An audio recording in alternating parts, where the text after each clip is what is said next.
Hi, this is Dr. Long with Midwest Low Vision, and today I want to start with a question. Are you referring your low vision patients, so those patients with 20/50 typically, or poorer vision, who have functional vision complaints such as reading, driving, seeing the television? So in today's video, we'll do an office tour. So the new office space is up and running. There are a few changes we want to make, but it's otherwise being used right now. And we'll also show a testimonial from a patient who just picked up her Bioptic glasses, new wearer, and head into the new space. So here we are in the Midwest Low Vision space. So they would make their way into the exam room. So we've got a few different charts they could use, all the necessary diagnostic equipment, some things that I travel with, place for a couple of family members or caregivers. They'll come out and probably do some other testing. Holly will take some measurements, and they'll have a chance to try some things out further if need be. They might also have a look at some digital devices, be able to see how things look with some of the signage we have up. We have more coming and probably some more artwork. We would also have a TV on, ready for them to try out to be sure that they can see what they want to see. So I hope you enjoyed the office tour. I know we've really enjoyed having the new space, and it's working out wonderfully. So now let's see what Kathy thinks about her bioptics. Being able to read the road signs and that kind of stuff is awesome. But the stoplights, being able to see stoplights further away, is great. And just being able to see signs that I didn't know were there before. Like they just kind of blended in with everything.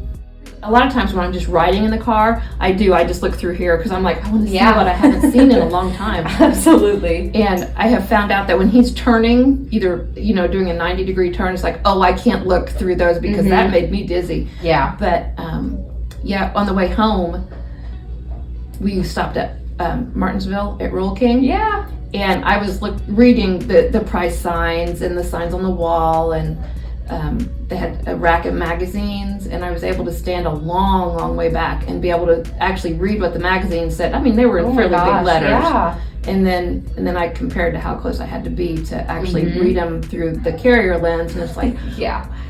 And I think I've gotten used to them fairly quickly. I mean, because if you're feeling comfortable enough to already be walking around with them, then my daughter-in-law and I will go to Walmart or Meijer or whatever, and I can even when I'm looking down through these, I've got the peripheral vision. I can still see where she is if she's walking ahead of me or whatever, or see around me.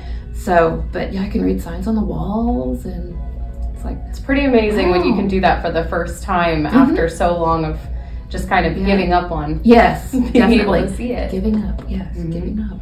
But so a lot of times when we're going someplace, I'll just be looking out the windows, like, oh, I can see how many windows are on that barn over there. Yeah. I didn't even know there was a barn there until I put the glasses on, because I just, since I didn't see that far, I just quit looking. Yeah.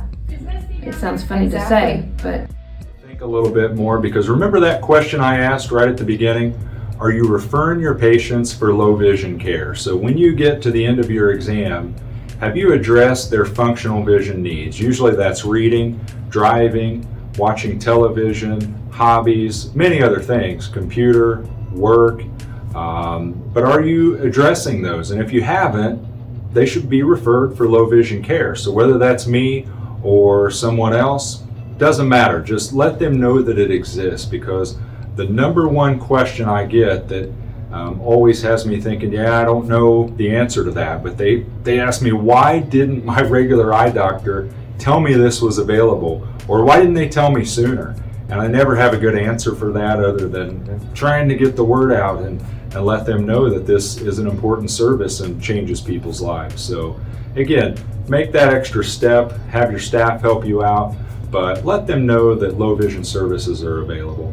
Again, thanks for watching. I'm Dr. Long with Midwest Low Vision, practicing advanced low vision care for 25 years now. Thanks.